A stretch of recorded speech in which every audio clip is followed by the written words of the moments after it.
Well, you gotta wear a mask, bro. Hi, I'm Hari Srinivasan, and welcome to Take on Fake, where we'll debunk some claims you may have seen or even shared online. Over the past few months, the coronavirus pandemic has become as much about politics to some people as it is about public health. Take masks, for example. Who needs to wear them? When? And where? We've seen this debate blow up in heated, sometimes violent confrontations all over the country. Because you're discriminating against me now. Do you know that? You're discriminating against me. You're coming close to me. You're coming close to me.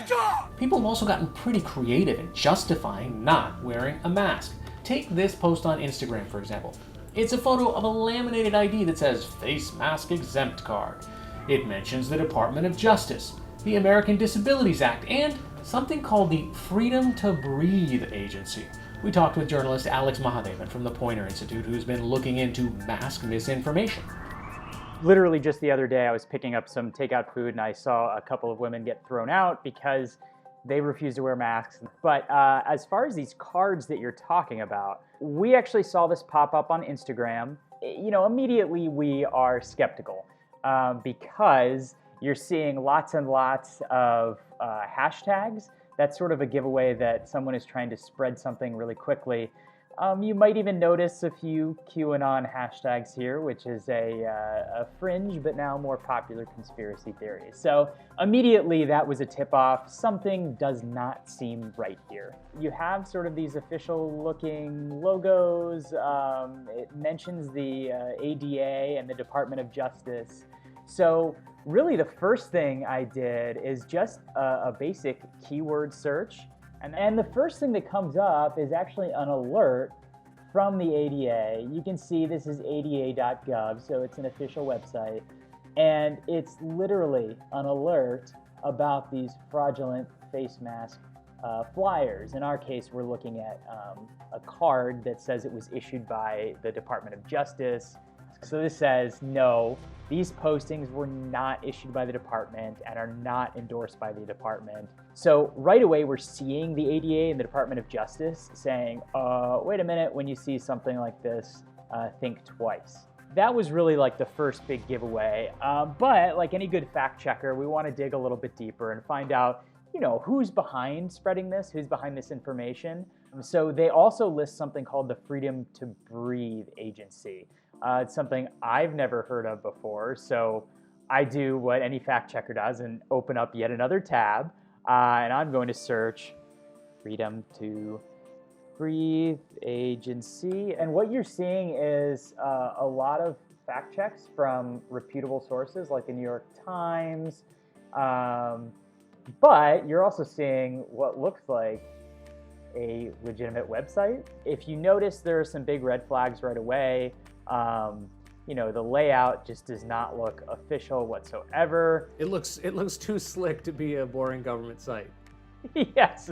You see that there are no events planned. Stay tuned for updates, how to get involved. There's not really much here. Merchandise, looks like there is merchandise. And you'll notice there's really no way to buy any of this. There's nothing to click on or anything like that. So here's where they're actually telling people to print this card. They have a PDF you can download. So this is really the source of this misinformation, and you're seeing they're really making it easy for you to download something like this. And I use a resource called Whois, which looks up who's registered a domain. And you can see it's only 49 days old. It was registered right when you saw this misinformation going around. And when we originally saw this come in front of us, the website 404, it didn't even exist at the time. So again, another huge red flag. You know, if somebody looks at this and says, so what? People are printing out a PDF, pretending to have a card that doesn't really exist. What's the consequence? It sows distrust. It further politicizes people. You know, the idea of the mask is something that has been proven effective by the Centers for Disease Control, the WHO. You know, I mean, it is a legitimate public health concern. And I think that is the real main takeaway. While organizations like this may seem harmless, people are using them to legitimize their choice not to wear a mask and encouraging others to do the same.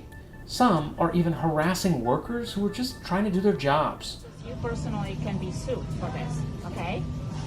I'm just following the store policy I right am now. trying to, yeah. Look, we're all tired. We all want to get back to work, back to normal.